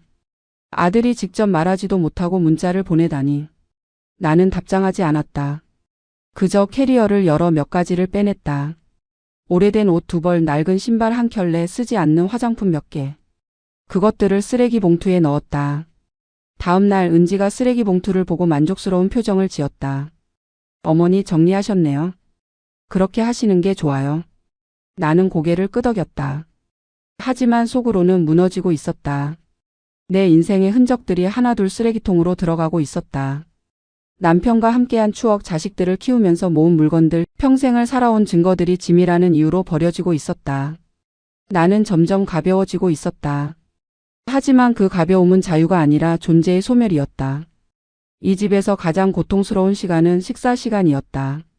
가족이 모여 밥을 먹는 그 시간이 나에게는 소외감을 확인하는 자리였다. 처음 몇 주는 그래도 참을 만했다. 식탁에 함께 앉아서 밥을 먹었고 대화는 없었지만 적어도 같은 공간에 있었다. 하지만 시간이 지나면서 식탁에서의 내 위치도 변하기 시작했다. 처음엔 식탁 한쪽 끝자리에 앉았다. 민수와 은지가 마주보고 앉고 손주들이 양옆에 앉고 나는 끝자리에 조용히 앉아 있었다. 대화는 주로 손주들 이야기였다. 학교에서 있었던 일, 학원 숙제, 친구들 이야기. 나는 그 대화에 끼지 못했다. 끼려고 해도 분위기가 허락하지 않았다. 어느 날부터 식사 시간이 엇갈리기 시작했다. 민수 가족은 저녁 7시에 밥을 먹었는데 나에게는 먼저 먹으라고 했다. 은지가 말했다. 어머니, 애들이 학원 가야 해서 빨리 먹어야 해요. 어머니는 먼저 드세요. 나는 이해했다. 아이들 스케줄이 바쁜 걸 알았다. 그래서 6시쯤 혼자 밥을 먹었다. 주방 한쪽 구석 작은 테이블에 앉아서 냉장고에서 꺼낸 반찬으로 혼밥을 했다. 그런데 문제는 반찬이었다. 냉장고에 있는 반찬 중에서 내가 먹을 수 있는 건 한정돼 있었다. 좋은 반찬, 비싼 반찬은 손주들을 위한 거였다. 나는 김치, 장조림, 멸치볶음 같은 기본 반찬만 먹었다.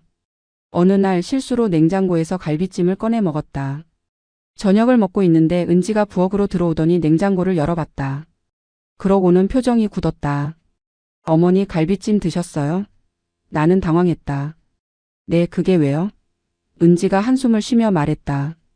그거 지훈이 먹으려고 남겨둔 건데요. 지훈이가 갈비 엄청 좋아하거든요. 나는 미안하다고 했다.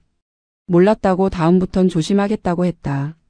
하지만 은지의 표정은 풀리지 않았다. 어머니 냉장고에서 아무거나 드시면 안 돼요. 물어보고 드세요. 그날 이후로 나는 냉장고를 함부로 열지 못했다. 뭘 먹어도 될지 뭘 먹으면 안 될지 알 수 없었다. 그래서 가장 안전한 방법을 택했다. 김치와 밥만 먹는 것. 가끔 장조림이나 멸치볶음이 있으면 그걸 먹었다. 영양이 부족해서 몸이 약해지는 게 느껴졌다. 어지럼증이 생겼고 기력이 떨어졌다. 하지만 참았다. 불평하면 더 눈치가 보일 것 같았다. 식사 시간이 완전히 분리된 건 석 달째 되던 날이었다. 은지가 말했다. 어머니 이제 식사는 따로 하시는 게 어떨까요? 우리는 애들 학원 스케줄 때문에 시간이 불규칙해서요. 어머니는 편하신 시간에 드세요. 나는 알겠다고 했다. 하지만 그 말의 진짜 의미를 알았다. 나를 식탁에서 완전히 배제하겠다는 뜻이었다. 그날부터 나는 민수 가족이 식사하기 전이나 후에 혼자 밥을 먹었다. 식탁이 아니라 주방 구석 작은 테이블에서 남은 반찬으로 끼니를 때웠다. 어느 날 저녁 민수 가족이 식탁에 둘러앉아 치킨을 먹고 있었다. 치킨 냄새가 집 안가득 퍼졌다. 나는 거실 침대에 앉아 그 광경을 지켜봤다. 손주들이 웃으며 닭다리를 뜯고 은지가 콜라를 따르고 민수가 농담을 하며 분위기가 화기애애했다. 나는 그 옆에 있었지만 그들의 세계에는 없었다. 아무도 나에게 치킨을 권하지 않았다. 아무도 나를 식탁으로 부르지 않았다. 나는 투명 인간이었다. 배가 고팠다. 하지만 부엌에 가서 밥을 먹을 수가 없었다. 그들이 식사를 끝낼 때까지 기다려야 했다. 1시간이 지나고 민수 가족이 식사를 끝냈다. 은지가 설거지를 시작했다. 나는 그제야 부엌으로 가서 냉장고를 열었다. 김치와 밥만 꺼내서 먹었다. 차가운 밥에 김치를 얹어 한 숟갈 떠먹는데 목이 메었다. 이게 내 인생인가? 3억을 준 사람이 집을 팔아준 어머니가 이렇게 먹어야 하나? 식탁에서 밀려난다는 건 단순히 밥을 따로 먹는 게 아니었다. 가족에서 배제된다는 의미였다. 대화에서 웃음에서 온기에서 밀려나는 것이었다. 나는 같은 집에 살지만 가족이 아니었다. 그저 불편한 동거인일 뿐이었다. 넉 달째 되던 어느 날 나는 외출을 하기로 마음먹었다. 집 안에만 있으면 숨이 막힐 것 같았다. 친구를 만나고 싶었다. 오래 알고 지낸 친구 경숙이가 근처 카페에서 보자고 했다. 오랜만에 얼굴을 보고 이야기를 나누고 웃고 싶었다. 아침 일찍 준비를 하고 나갈 채비를 했다. 그런데 현관문을 나서려는데 은지가 물었다. 어머니 어디 가세요? 나는 대답했다. 친구 만나러 가요. 은지의 표정이 묘하게 변했다. 언제 오세요? 나는 대답했다. 저녁쯤 올게요. 은지가 잠시 망설이더니 말했다. 어머니 너무 늦게 오시면 안 돼요. 혹시 무슨 일 생기면 우리가 책임져야 하잖아요. 그 말을 듣는 순간 가슴이 철렁했다. 책임? 나는 짐인가? 관리해야 할 대상인가? 나는 아무 말도 하지 못하고 고개만 끄덕였다. 알겠다고 일찍 오겠다고 했다. 그리고 집을 나섰다. 하지만 발걸음이 무거웠다. 자유롭게 외출하는 게 아니라 허락받고 나가는 기분이었다. 친구 경숙이를 만났다. 오랜만에 보는 얼굴이 반가웠다. 경숙이는 밝게 웃으며 나를 맞았다. 우리는 카페에 앉아 커피를 마시며 이런저런 이야기를 나눴다. 경숙이는 요즘 손주들과 즐겁게 지낸다며 행복한 표정이었다. 나도 웃으며 이야기를 들었지만 속으로는 부러웠다. 경숙이는 자기 집에서 편하게 살고 손주들이 주말에 놀러 오면 맛있는 걸 해주고 용돈도 주고 사랑받고 있었다. 나는 어떤가? 집도 없고 자리도 없고 존재감도 없었다. 카페에서 시간 가는 줄 모르고 이야기를 나누다 보니 어느덧 오후 5시가 됐다. 은지가 늦게 오지 말라고 했던 말이 떠올랐다. 나는 서둘러 일어났다. 경숙이가 물었다. 벌써 가? 좀 더 이따 가지. 나는 웃으며 대답했다. 다음에 또 보자. 집에 일찍 가야 해서. 경숙이가 이상하다는 표정을 지었지만 나는 더 이상 설명하지 않았다. 부끄러웠다. 내 처지를 말하기가. 집으로 돌아왔다. 현관문을 열고 들어가는데 은지가 시계를 보며 말했다. 어머니 5시 반이네요. 좀 늦으셨어요. 나는 미안하다고 했다. 친구랑 이야기하다 보니 시간 가는 줄 몰랐다고. 은지가 한숨을 쉬며 말했다. 어머니 저희도 걱정돼요. 혹시 넘어지시거나 다치시면 큰일 나잖아요. 전화라도 받아주세요. 그러고 보니 은지가 전화를 3번이나 했었다. 나는 진동으로 해놔서 못 받았다. 은지는 계속 말했다. 어머니 나이에 혼자 돌아다니시면 위험해요. 저희가 같이 있을 때 나가시는 게 좋을 것 같아요. 그 말을 듣고 나는 말문이 막혔다. 이제 외출도 마음대로 못하는 건가? 감시받는 건가? 나는 조용히 방으로 들어가 침대에 앉았다. 가슴이 답답했다. 나는 70이 넘었지만 멀쩡했다. 걸을 수 있고 생각할 수 있고 혼자서도 충분히 다닐 수 있었다. 하지만 그들에게 나는 위험 요소였다. 관리해야 할 노인이었다. 사고라도 나면 책임져야 하는 부담이었다.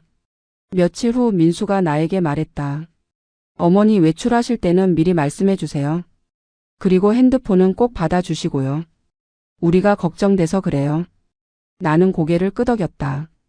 하지만 속으로는 무너지고 있었다. 걱정이 아니라 통제였다. 사랑이 아니라 관리였다. 나는 더 이상 자유로운 사람이 아니었다.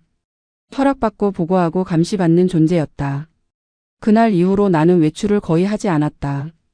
나가고 싶어도 눈치가 보였다. 은지에게 말해야 하고 시간을 정해야 하고 전화를 받아야 하고 일찍 돌아와야 했다. 그렇게까지 하면서 나갈 이유가 없었다. 차라리 집에 있는 게 편했다. 아니, 편한 게 아니라 덜 불편했다. 나는 점점 집 안에 갇혀갔다. 자발적인 감금이었다. 그리고 그 안에서 나는 점점 더 작아지고 투명해지고 존재감이 사라져갔다. 나는 가족이 아니었다. 부담이었다.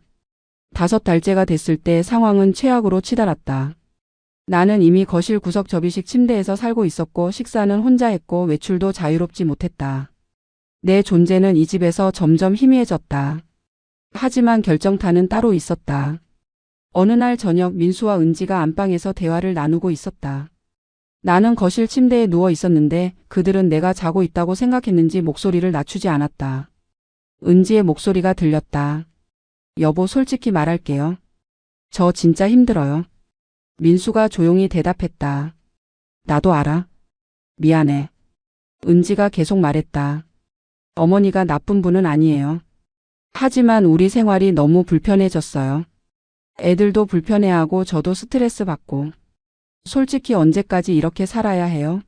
민수가 한숨을 쉬며 말했다. 어머니가 집 구하시면 나가실 거야. 은지가 냉소적으로 웃으며 말했다. 그게 언제예요? 벌써 5달이에요. 어머니한테 돈이 어디 있어요? 우리가 도와드린 돈도 다 쓰셨을 거고. 민수가 말했다. 그래도 어머니가 우리 도와주신 거 생각하면. 은지가 그 말을 끊으며 말했다. 도와주신 건 고마운 일이죠. 하지만 그건 그거고 이건 이거예요. 저희도 생활이 있잖아요. 솔직히 말하면 어머니가 여기 계시는 게 부담이에요. 경제적으로도 정신적으로도. 그 말을 듣는 순간 눈물이 흘렀다. 나는 이불을 입에 물고 소리를 죽였다. 부담. 나는 부담이었다. 은지가 계속 말했다.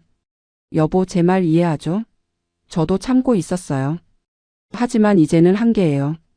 어머니한테 나가시라고 말씀하세요. 민수가 난처한 목소리로 말했다. 그게 쉽게 할 수 있는 말이야? 은지가 답답하다는 투로 말했다. 그럼 언제까지 이렇게 살 건데요? 1년? 2년? 우리 인생도 있어요. 애들 교육도 신경 써야 하고 우리 노후도 준비해야 하고. 어머니까지 책임질 여력이 없어요.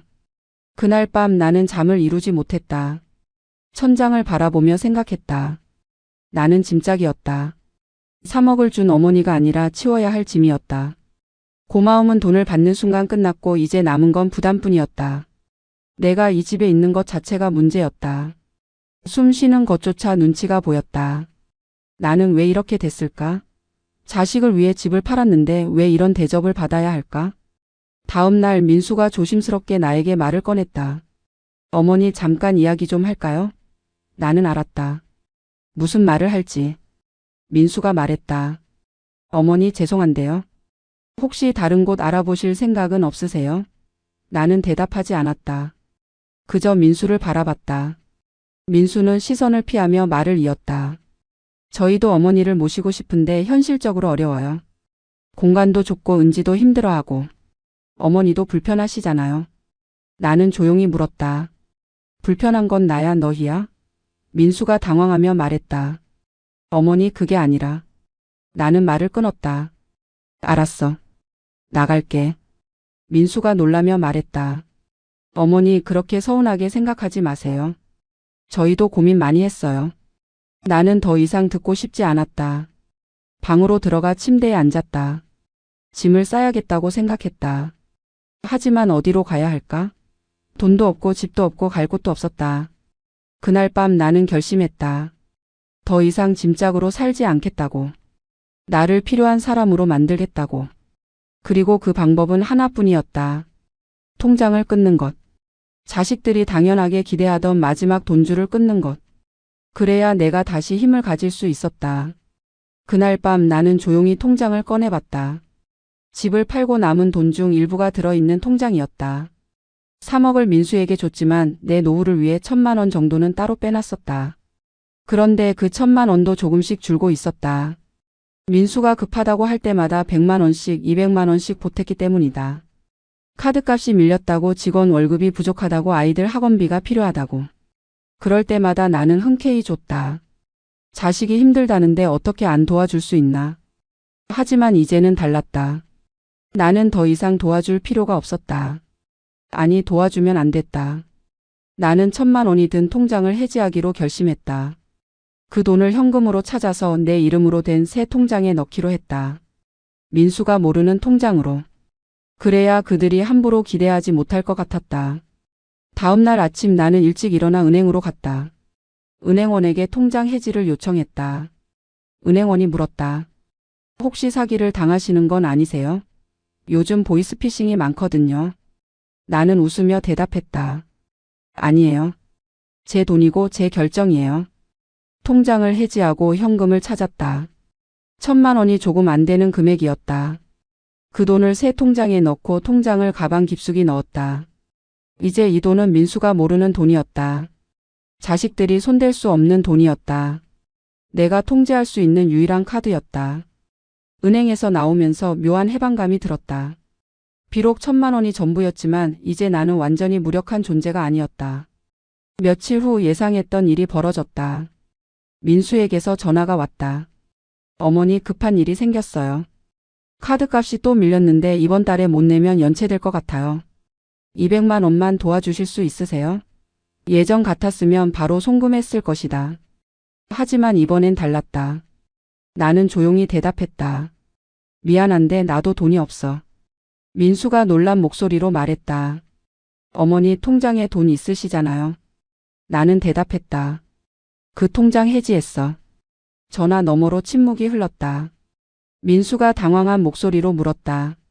왜요? 어디 쓰셨어요? 나는 차분하게 대답했다. 내 노후 준비해야지. 언제까지 너희한테 빌부터 살 수는 없잖아. 민수가 말했다. 어머니 그게 무슨 말씀이세요? 제가 언제 빌부터 살라고 했어요? 나는 웃으며 말했다. 빌부터 살라고 하지 않았지. 하지만 나가라고는 했잖아. 민수는 할 말을 잃은 듯 침묵했다. 나는 전화를 끊었다. 손이 떨렸지만 후회는 없었다. 이제 시작이었다. 며칠 후 은지에게서 문자가 왔다. 어머니 다음 달 아이들 학원비가 부족해요. 300만 원만 빌려주실 수 있으세요? 나는 답장하지 않았다. 다음 날 민수가 직접 찾아왔다. 어머니 정말 급해요. 이번만 도와주세요. 나는 고개를 저었다. 안 돼. 내가 살아야 너희도 살지.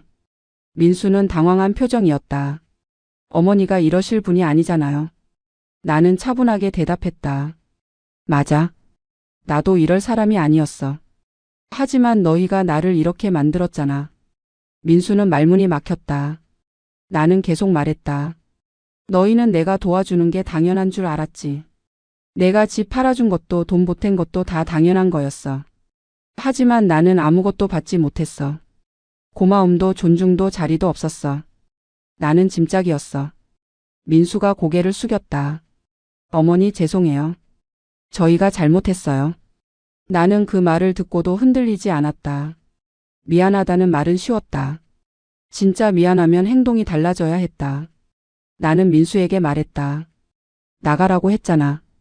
나갈게. 하지만 내 방식대로 나갈 거야. 민수가 놀라며 물었다. 무슨 말씀이세요? 나는 대답했다. 기다려. 곧 알게 될 거야. 그날 이후로 민수와 은지에게서 연락이 계속 왔다.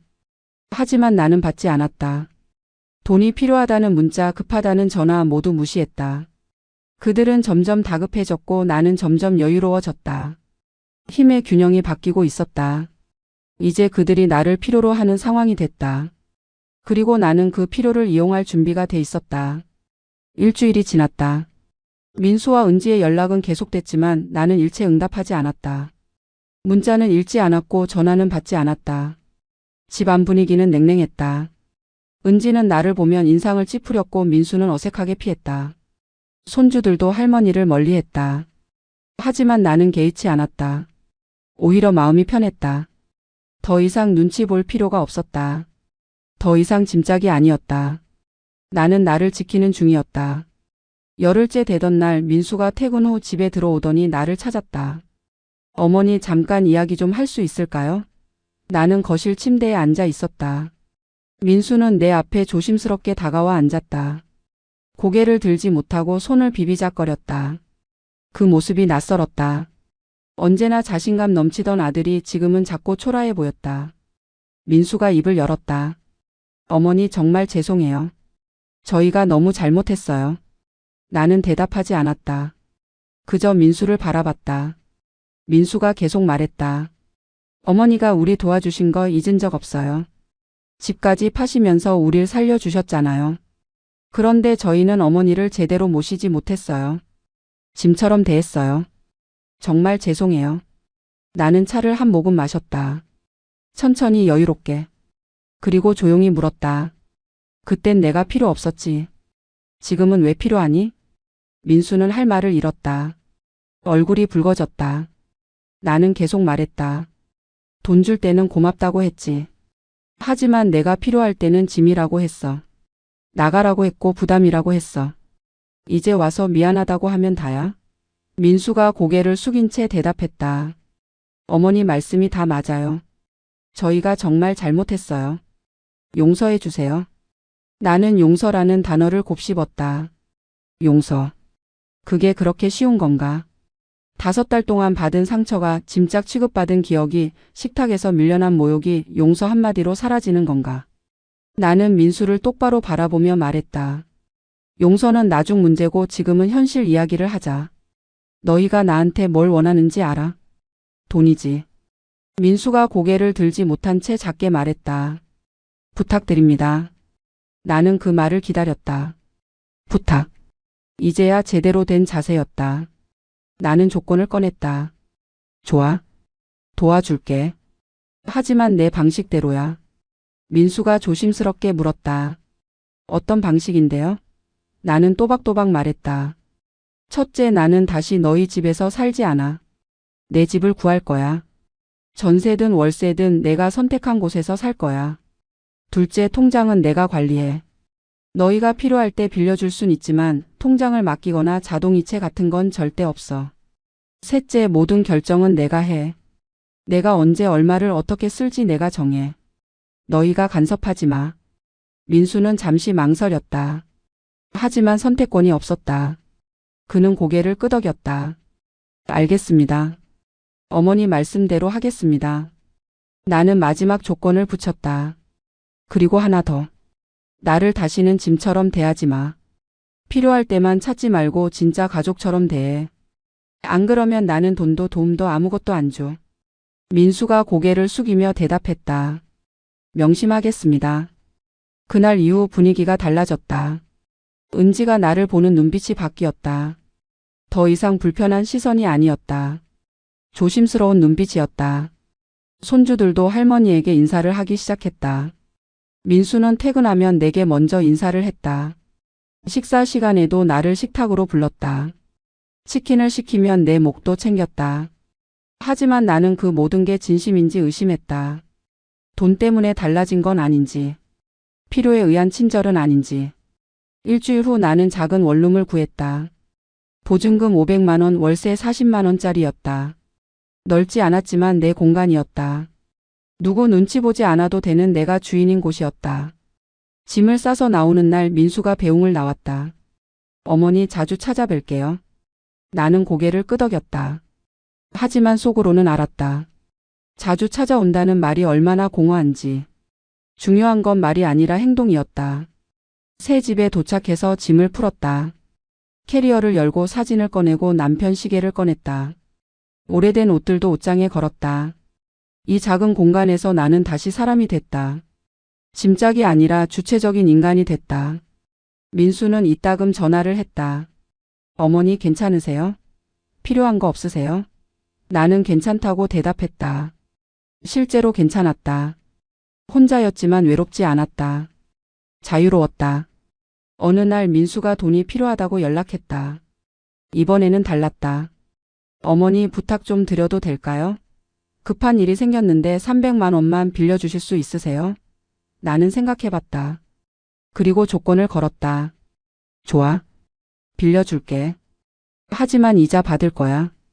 그리고 언제까지 갚을 건지 각서 써. 민수는 당황했지만 결국 받아들였다. 각서를 쓰고 이자를 약속하고 돈을 빌려갔다. 그날 이후 나는 더 이상 호구가 아니었다. 자식이 먼저 눈치를 보는 사람이 됐다. 필요할 때 도와주지만 함부로 대하지 못하게 만들었다. 나는 짐짝에서 벗어나 다시 어머니가 됐다. 하지만 예전의 순한 어머니가 아니라 스스로를 지킬 줄 아는 어머니가 됐다. 그리고 그게 내가 살아남는 방법이었다.